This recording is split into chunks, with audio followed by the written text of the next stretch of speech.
Hello friends, welcome back to our channel. మీరు మన channel ఇది ఫస్ట్ టైం విజిట్ చేస్తున్నట్లయితే please subscribe to our channel.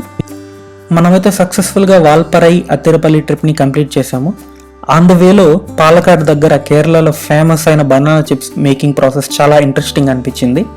So ఆ process మీకు కూడా చూపిద్దామని ఈ వీడియో చేశాను. మనం ఈ ట్రిప్ ఎక్కడి నుంచి స్టార్ట్ అయ్యాము, ఎక్కడ ఎండ్ చేసాము అనేది ఒక చిన్న రీకప్ వేద్దాము. కోయంబత్తూరు నుంచి స్టార్ట్ అయ్యి వాల్పరై చేరుకున్నాము. ఇంకా వాల్పరైలో అన్ని ప్లేసెస్ చూసుకొని వాల్పరై నుంచి అతిరపల్లి ఫాల్స్ రీచ్ అయ్యాము. ఇంకా అతిరపల్లి ఫాల్స్ ఇంకా వలచల్ ఫాల్స్ చూసుకొని అతిరపల్లి నుంచి పాలకాడ్ అయితే రీచ్ అయ్యాము. సో ఇంకా పాలకాడ్ నుంచి డైరెక్ట్గా కోయంబత్తూరు రీచ్ అయ్యాము. సో అలా జరిగిందనమాట మన ట్రిప్.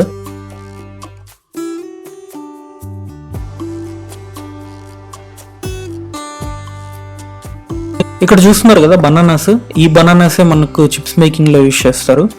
ఈ టైప్ ఆఫ్ బనానాస్ వచ్చి మనకు ఆంధ్రప్రదేశ్లో కానీ తెలంగాణలో కానీ ఎక్కడ దొరకదు, ఓన్లీ కేరళలోనే దొరుకుతుంది.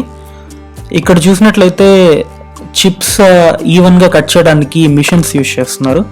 ఇంత ముందు వరకు కూడా కేరళలో చేత్తోనే తయారు చేసేవాళ్ళు అనమాట చిప్స్ కటింగ్ అంతా.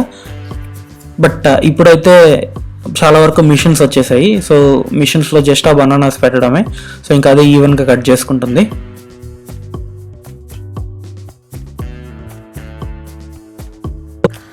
ఈ చిప్స్ తయారీలో చాలా వరకు కేరళ సైడ్ అంతా కోకోనట్ ఆయిల్ యూజ్ చేస్తారు. మన సైడ్ మనం గ్రౌండ్నట్ ఆయిల్ ఇంకా సన్ఫ్లవర్ ఆయిల్ ఎలా యూజ్ చేస్తామో కేరళలో కోకోనట్ ఆయిల్ యూజ్ చేస్తారు. ఈవెన్ కుకింగ్లో కూడా వీళ్ళు కోకోనట్ ఆయిల్ యూజ్ చేస్తారు మోస్ట్లీ.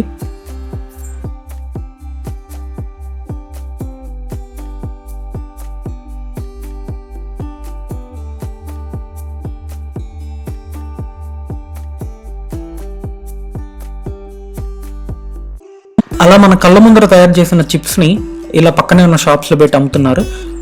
కేజీ 360 రూపీస్ అంట. చిప్స్ అయితే చాలా బాగున్నాయి.